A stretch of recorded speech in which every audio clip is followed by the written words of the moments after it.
So, Steve, for those that don't know, could you explain what business intelligence is? Yeah, it comes in many different forms, right? So business intelligence is really about not just understanding kind of what's going on within a business. And when I say what's going on, that's kind of quite a broad term, right? So business intelligence, BI, is really around looking at the quantitative data, so the data that's being recorded, really the numbers that are going on, whether that be to do with orders, whether it to be do with renewals, whether it to be do with kind of customer volumes. It's all the aspects that go through to make up a business and its operations that are going through day to day. But it's also taking into account the qualitative data as well, so gut feel from people and kind of helping to drive strategic direction. And as well as that, it's also looking at what's going on in the markets outside of your kind of like your insular business itself. Make sure that really business intelligence is helping to drive the business or a group or a profession in the right direction. Okay, so explain to me why that's better in terms of leadership than gut feeling and, I don't know, and having an inkling about where the business should go. Do you know what? It's an interesting question. I get asked this quite a lot. Is why would you take data in some regards over kind of someone's massive experience that they might have had over decades? And I'd kind of say it's a balancing act, rather than saying that one's better than the other. With a lot of these things, you've kind of got to combine both sets of it. Gut feel, intuition, past experience. Do you know what? This is all critical because in theory, that's all based on kind of raw data anyway. It's stored in a different way. So we store it within our heads. A gut feel is a great one that you look at something and go, well, based on my experience, I wouldn't say that's right. Or actually, the opposite, this is brilliant. We need to push forwards with it. It's just data stored in a different format. Whereas if you're looking at it from a kind of like a business intelligence point of view, or it's a raw data, this quantitative data, we're looking at this to go, right, there's only so much we can store in our heads. But let's have a look at what the data tells us for the trends that are coming through. Why is it so important? Because whilst gut feel, intuition, that allows for really fast decision making, what it doesn't do is often enough doesn't look at the nuances in things. So we, as humans, we store a huge amount of information in our brains, but we often only remember the big things. Someone often described it as your memory is like putting rocks into a jar. You can only fit so many rocks into a jar and there's lots of gaps. Whereas data behind it and business intelligence is like the sand that's being poured in to fill in all of those gaps. So how did those rocks get where they are? If you think about it from a business point of view, if you're trying to make a decision as to do we go in a new strategic direction, or do we try a new product, or do we try this new sector that we go and sell to, intuition and gut feel will go, well, yeah, we've got a few customers in that space. Let's go try that new sector. Or we've got a similar product to this, or we've seen other ones in the market. Gut feel is let's go for it. But the business intelligence behind it will help to go, well, actually, we succeeded with 3 out of 4 customers in this sector. And here's the reason why we didn't succeed with that 4th one. Or, yes, that product is similar, but it's got the following different categories and qualifications and features that made that a success compared to us. So it's really around adding value around that intuition and gut feel. Okay. You seem really passionate about it, Steve. So tell me about how you ended up as Director of Business Intelligence at Iress. Wow, so I'll try and give you the short version of a very long story. So as a kid, I always loved numbers. I had a natural inclination to maths. I'm one of those people that kind of have a left side and a right side to my brain. So normally people are more inclined to one side to another. So they'll be kind of analytical or they'll be really creative. I'm a bit odd. I like both. I love art. I did a huge amount of art, won some awards as a kid for doing sculptures and stuff like that. But numbers was really my game. So when I did an accountancy degree, I decided I didn't want to go into practice and went, I love technology. I love being a little bit creative, doing something different. And I really love numbers. I'm a bit of a geek at heart. So I wanted to go see what could I go and do with that. And I came across Iress Software. In fact, it was the first interview I ever did. And I was working with customers. I was helping to advise accountants how to use Iris' software. I worked on support. And what that did was it gave me a bit of a view as to how were firms working and how were they using our software. And what I did was over many, many years at Iris, I've done a multitude of different roles, and I've built up that experience to understand what works, what doesn't, what works for Iris, what doesn't. And so I got asked by Iris to go start looking into this as a little bit more of probably an unwritten role, first of all. So Iris never had business intelligence. In fact, the first edition of that role was called Chief Evangelist for Iris, which sounds like a lofty role. And it was a great conversation starter with people to be able to try and explain what does the role do. What it really meant was taking that experience that I'd had, that qualitative information, and go, right, how do we add the quantitative to it, to speak to customers, to speak to accountants, go, here's what we're seeing, here's how the profession is evolving, here's how you can improve. And over the years, Iris have then said, well, let's take that and apply that internally to go and look at it. So I always think of myself as a bit of a Swiss Army knife. And it's one of those things you've got to kind of look at loads of different bits of data, loads of different areas of business to pull it together to then look at the trends between it. So in a real short version, I suppose I kind of fell into it by being a problem solver for Iris. Okay, fantastic. So I think some business leaders can be hesitant to adopt new technology, right? Yeah. Explain to me why that is potentially a misguided view. Because obviously, you, as chief evangelist, as director of business intelligence, you're at the forefront of encouraging people to adopt technology that can improve their practice, right? So what are your chief arguments? So there's a load of different reasons behind why people might not go and adopt the technology, right? Some of it is often enough a level of understanding of the tech. So you'll hear people talk about the various different new technologies, and I'm sure we'll kind of come onto the world of AI and stuff like that. People don't understand it, and they fear what they don't understand. So therefore, there's a natural hesitance to go, oh, well, let's not take a step into the unknown. It might be a bad thing. Let's not do it. So people are often worried about failure because they don't understand it. So that's often a big, big barrier. But if you draw that down just to the kind of like technology, there's two areas I always think of it. And one of them is you think about tech adoption within a business. That's one side of things. So what is a business's, a firm's likeliness to go and adopt new technology and why? Then on the other side, you've got the people element of it all. So business versus people, and the people is the mindsets of people. So let's give a good example. So tech adoption, you've got a load of businesses that will be at the forefront of technology, and they'll be the ones that are either their service or their output is technology based. So now let's think about accountants. Accountants are a professional services business. Is it technology based? Some of it going that way, but predominantly no. It's service based. So ultimately it's something that someone is providing another person. So there's loads of ways you can do that, manually or with some kind of automation in there, or completely technology based. So what that means is that there's no real need to go and use the technology to go and do it. If it all came down to it, we could get pen and paper and work it all out.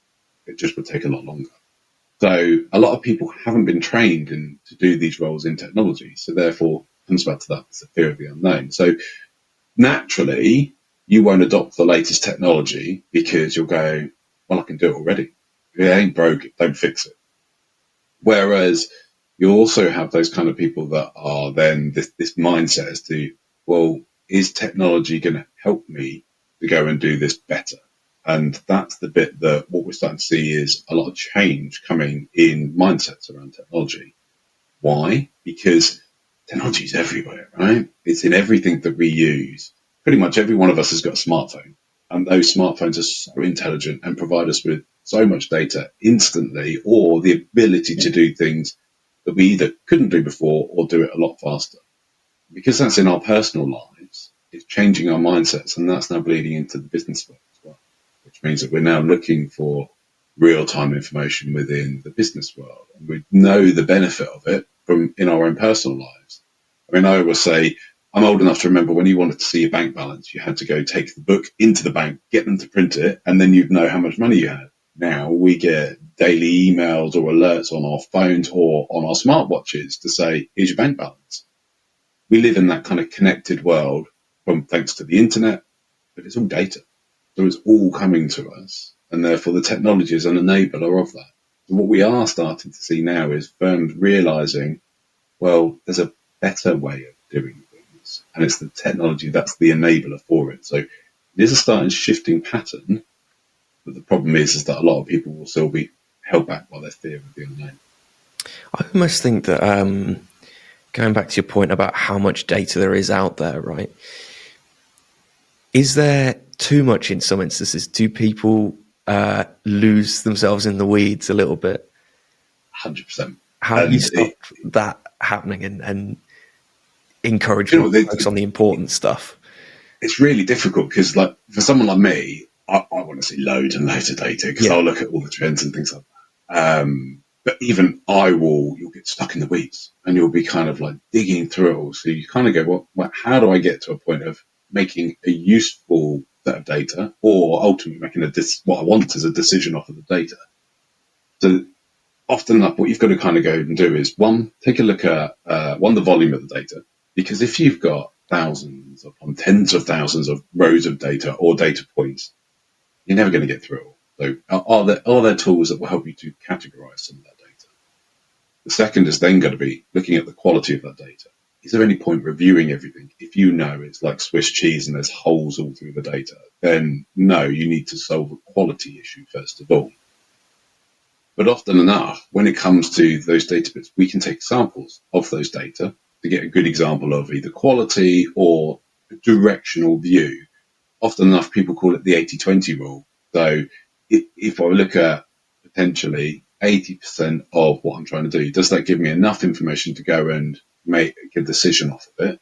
Or do I then need to go look at the extra 20% just to be certain? In most scenarios, the 80-20 rule will be fine. 80% will give you a good enough view to go forwards. You should still review stuff as you're going along. So mass data is great, but actually cohorting it down, segmenting it, and making sure it's of a high quality is what will help to define the best way to look at it. Okay, fantastic. So should we talk about AI then? I think it's the elephant in the room, Sure. right? So you've been pretty outspoken in the accountancy space in promoting how useful AI could be to firms, right? So give me a quick summary of what you think the utility of AI could be for accountants. I'll tell you what it's not straight away, is it's not the silver bullet. And that's the bit that I think everybody kind of jumps on the bandwagon and going, AI is going to replace accountants. It's going to be the answer to the manual processes that everybody does. No, categorically no. I think a lot of people forget what AI really is. And there's kind of like three big parts to it, right? One is data. It's the fuel that drives AI. Then you've got all of the algorithms and ultimately equations, which is the machine learning part of it, that helps to understand that data and give insights into it. And then the real part of artificial intelligence is it's making a decision in an automated way based upon what you've done for it. The great example I kind of give to people outside of the industry is predictive text. We all have it on our phones. As you're typing along, you're putting data in. The machine learning behind it is then guessing your next word that you're going to put into it based upon all the stuff you've done before. And then ultimately, by pressing space, it's making the decision to then go, I'm going to put that next word in. In its simplest form, that's kind of the way that AI works. But how does that relate back to an accountancy profession and where is it being used? Well, one is being used to go through the vast volumes of data that accountants hold. If we think about it, your average firm will have anywhere between like 50 to 300 clients at the smaller end, anywhere between 300 and 1,000 at the middle end, and then we're looking at thousands at the top end. If each one of those clients has got 7 years worth of data, which is what HMRC tell us we should hold, now think about the number of data points you've got. If you're trying to advise a client on their data, it's really difficult to go through, look at all of those data points for 7 years for them. If you're then trying to say, Well, actually, I'll now go and advise you off of what other clients like you look like. We've just extended that data set. And then if you go, well, now we're going to look at it against clients that are bigger than you who are more successful, what does that look like? So really, for me, AI is like being utilized in the accounting space. It's helping to take that mass data and make sense of it. That's the really important bit for it. And it's a transformation in the way that accountants are going to go and work, because it's a new skill set. Let's be honest. It's a technology skill set. I mean, who'd have thought maybe 5, 10 years ago that we'd be hiring data scientists and data analysts within the accountancy profession? No one would have thought of it.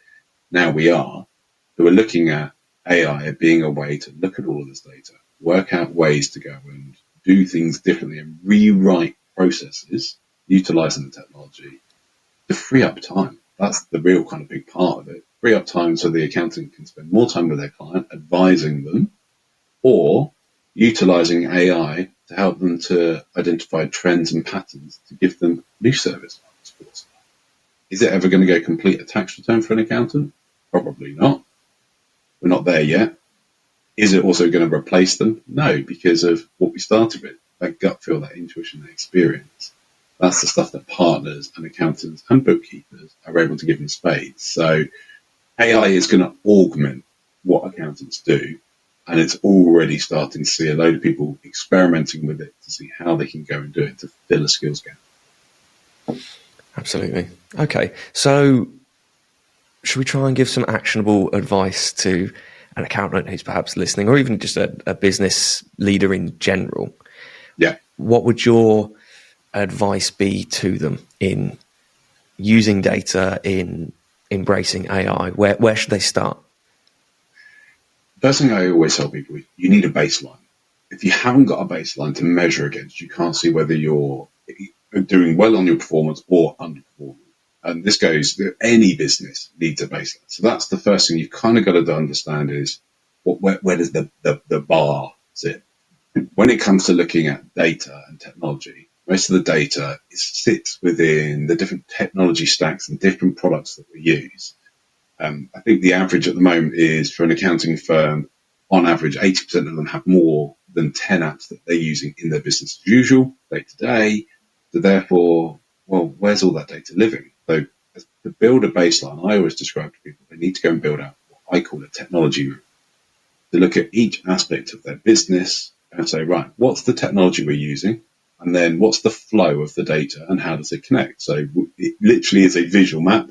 You kind of think of it as the old treasure hunter map in some regards, to kind of go, right, here's this piece of technology, here's how we use it, and here's where that data flows next. And we start to draw it through.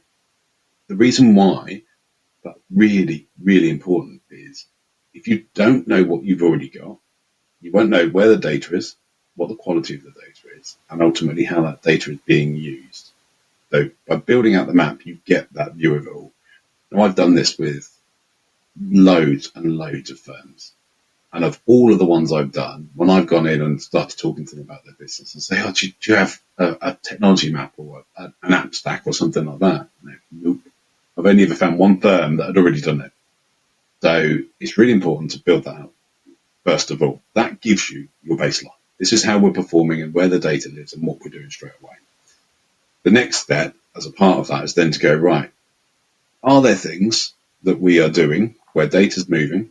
Can it be automated? And can we improve the quality of it? The best way to do that is speak to the vendor of that piece of technology. Great example. We at Iris, we've got an accountancy suite that pretty much does everything for an accountant. Now, it's been going, we're talking multiple decades now as a piece of technology. It's continued to evolve.